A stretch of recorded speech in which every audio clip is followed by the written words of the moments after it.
మన ప్రభువును లోకరక్షకుడైన యేసుక్రీస్తు నామమున మీ అందరికీ నా యొక్క ప్రత్యేక వందనములు. ఈ ఉదయకాల సమయమున దేవుడు మనకిస్తున్నటువంటి వాగ్దానమును చదువుకుందాం. విశ్రాంతి దినము గడిచిపోయిన తరువాత ఆదివారమున తెల్లవారుచుండగా మగ్దలేని మరియయు వేరొక మరియయు సమాధిని చూడవచ్చిరి. ఆమేన్. దేవునికే మహిమ కలుగును గాక. ఈ ఉదయకాల సమయంలో దేవాతి దేవుడు ఈ యొక్క వాగ్దానము ద్వారా మనందరితో మాట్లాడుతూ ఉన్నారు.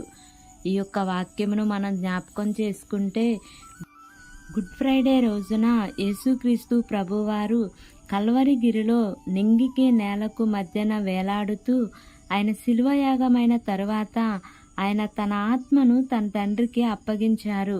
చీకటి పడిపోతూ ఉంది, సాయంకాలం అవుతూ ఉంది. శిష్యులైతే పారిపోయారు, చెదరిపోయారు. నా అనుకున్న వారు ఎవరు కూడా నిలబడకుండా వెళ్ళిపోయారు. కారణం యూదులకు భయపడి, పెద్దలకు అధికారులకు భయపడి, ఒకవేళ మేము యేసు ప్రభు వారికి సపోర్ట్ చేస్తే మమ్మల్ని కూడా హింసిస్తారేమో, మమ్మల్ని కూడా బాధ పెడతారేమో అనే భయంతో వారు అక్కడ ఉండకుండా వెళ్ళిపోయినారు. రోమా సైనికులు నమ్మినారు యేసు ప్రభు వారు తిరిగి లెగుస్తారు అని చాలాసార్లు వారి చెవిని పడింది. అందుకే వారు ఆ సమాధికి కాపలా పెట్టినారు. ఆ సమాధికి ఒక సీలు వేసినారు. ఆ సమాధి ఏమాత్రము కూడా తెరవబడకుండా ఉండటానికి తగిన ఏర్పాట్లన్నీ చేసినారు. కానీ యేసుక్రీస్తు ప్రభువారు తిరిగి 3వ దినాన లేవటం అగత్యం. వారు ఎన్ని ప్రయత్నాలు చేసినా, ఎన్ని కార్యములు చేసినా కానీ ఆయన తిరిగి 3వ దినాన లెగుస్తాను అని చెప్పారు. మరి యేసుక్రీస్తు ప్రభువారు లేఖనముల ప్రకారంగా ఆయన తిరిగి లేచారు. విశ్రాంతి దినము గడిచిపోయిన తరువాత ఆదివారమున తెల్లవారుచుండగా మగ్దలేని మరియయు వేరొక మరియయు సమాధిని చూడవచ్చిరి అని పరిశుద్ధ గ్రంథంలో రాయబడినట్లుగా మత్తయి సువార్త 28వ అధ్యాయము 1వ వచనములో రాయబడి ఉన్నది. వీరు ఎప్పుడు బయలుదేరారు అంటే పెందల కాడనే, సూర్యోదయము కాకముందే బయలుదేరారు. ఈనాడు మనము కూడా దేవునిని ఎల్లప్పుడూ ఉదయకాల సమయంలో పెందల కాడ వెదకటం అనేది చాలా శ్రేష్టత్వం. కీర్తన గ్రంథము 5వ అధ్యాయము 3వ వచనంలో దావీదు గారు అంటున్నారు, ఉదయకాలమున నా కంఠ స్వరముతో నా దేవునిని వెతుకుచున్నాను అని అంటున్నారు. మనము కూడా ప్రతిరోజు వేకువనే ఆయనను వెదికే స్వరము దేవుడు మనకు కూడా దయచేయునుగాక.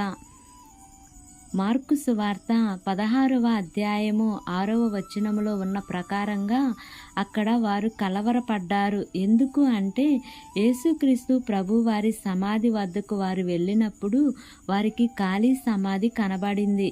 రాయి దొర్లించబడి ఉంది. ఆ రాయి ఎంతో పెద్దది. అక్కడ వారు కలవరపడుతూ ఉన్నప్పుడు వారు ఆ సమాధిలో ప్రవేశించి తెల్లని నిలువుటంగి ధరించుకొని ఉన్న ఒక పడుచువాడు కుడివైపున కూర్చుండుట చూసి వారు కలవరపడ్డారు. అప్పుడు అతను అంటాడు, ఎందుకు కలవరపడుతున్నారు? సిలువ వేయబడిన నజరేయుడగు యేసును మీరు వెదుకుచున్నారు. ఆయన లేచి ఉన్నాడు, ఆయన ఇక్కడ లేడు. ఆయన మీకంటే ముందుగా గలిలయలోనికి వెళ్ళుచున్నాడనియు ఆయన మీతో చెప్పిన అక్కడ మీరు ఆయనను చూతురనియు ఆయన శిష్యులతోనూ పేతురుతోనూ చెప్పుడే అని ఆ స్త్రీలకు అతను చెప్తాడు. యేసుక్రీస్తు ప్రభువారు మొట్టమొదట ఆయన 7 దెయ్యములను వెళ్ళగొట్టిన మగ్దలేని మరియకు మొట్టమొదట కనబడెను.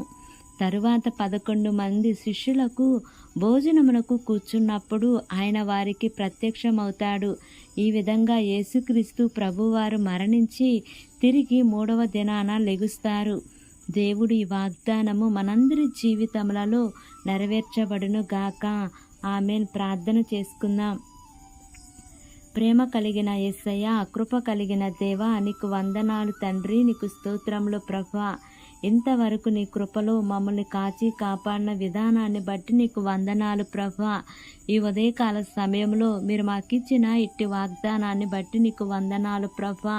అవును తండ్రి, విశ్రాంతి దినము గడిచిపోయిన తరువాత ఆదివారమున తెల్లవారుచుండగా మగ్దలేని మరియయు వేరొక మరియయు అయా నీ సమాధిని చూడటానికి వారు వచ్చి ఉన్నప్పుడు యేసయ్యా మీరు సమాధిలో లేరు తండ్రి. యేసయ్యా అయా నువ్వు చెప్పిన రీతిగా ప్రభువా మూడవ దినాన నేను తిరిగి లేస్తాను అని లేఖనముల ప్రకారంగా ఆ రీతిగా మీరు లేచిన విధానాన్ని బట్టి నీకు వందనాలు ప్రభువా.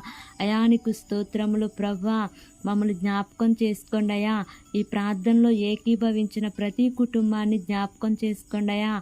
నీ మేలుల చేత నింపండి అయ్యా. తృప్తిపరచండి ప్రభువా. బలహీనులు ఉంటే జ్ఞాపకం చేసుకోండి అయ్యా. నీ గాయపడిన హస్తముతో మీరు తాకండి అయ్యా. ప్రతి బలహీనత నుంచి విడుదల దయచేయండి అయ్యా.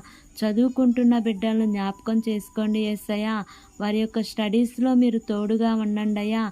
ఉద్యోగాల కోసం ఎదురు చూస్తున్న బిడ్డలను జ్ఞాపకం చేసుకోండి యేసయ్యా. వారి యొక్క చదువుకు తగినట్లుగా వారి ఉద్యోగము పొందుకుంటానికి కృప చూపించండి తండ్రి. వివాహాల కోసం ఎదురు చూస్తున్న బిడ్డలను జ్ఞాపకం చేసుకోండి యేసయ్యా. చక్కటి భాగస్వాములను మీరు జతపరచండి తండ్రి. గర్భఫలాల కోసం ఎదురు చూస్తున్న బిడ్డలను జ్ఞాపకం చేసుకోండి అయ్యా. వారి యొక్క గర్భద్వారాలు మీరు తెరవండి అయ్యా. ఏ లోపమున్నను సరిచేయండి ప్రభువా. గర్భవతులుగా ఉన్న బిడ్డలను జ్ఞాపకం చేసుకోండి అయ్యా. సుఖమైన ప్రసవాన్ని మీరు వారికి అనుగ్రహించండి అయ్యా. ప్రసవించిన తల్లి బిడ్డలను జ్ఞాపకం చేసుకోండి అయ్యా. ఇరువురికి మంచి ఆరోగ్యాన్ని మీరు అనుగ్రహించమని నిన్ను వేడుకుంటున్నాను ప్రభువా. నా ప్రార్థన ఆలకించండి అయ్యా. కోర్టు కేసులతో బాధపడుతున్న వారిని జ్ఞాపకం చేసుకోండి అయ్యా. వారి యొక్క కేసులన్నీ కూడా కొట్టివేయబడటానికి కృప చూపించండి తండ్రి. నీ ప్రియబిడ్డలు చేస్తున్న ఉద్యోగమును వ్యాపారమును చేతు పనులన్నిటినీ కూడా మీరు ఆశీర్వదించమని అడుగుచున్నాను ప్రభువా. నా ప్రార్థన ఆలకించండి అయ్యా. ఈ దినము నూతనముగా ప్రారంభిస్తున్న ప్రతి కార్యక్రమంలో యేసయ్యా మీరు ముందుండి నడిపించమని నిన్ను వేడుకుంటున్నాను ప్రభువా. ఈ దినము ప్రయాణం చేస్తున్న ప్రతి బిడ్డను జ్ఞాపకం చేసుకోండి అయ్యా. వారి ప్రయాణంలో క్షేమాన్ని ఇవ్వండి తండ్రి.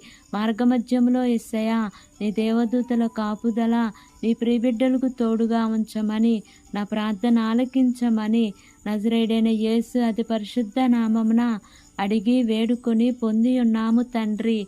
ఆమేన్, ఆమేన్, ఆమేన్. Praise the Lord. God bless you all.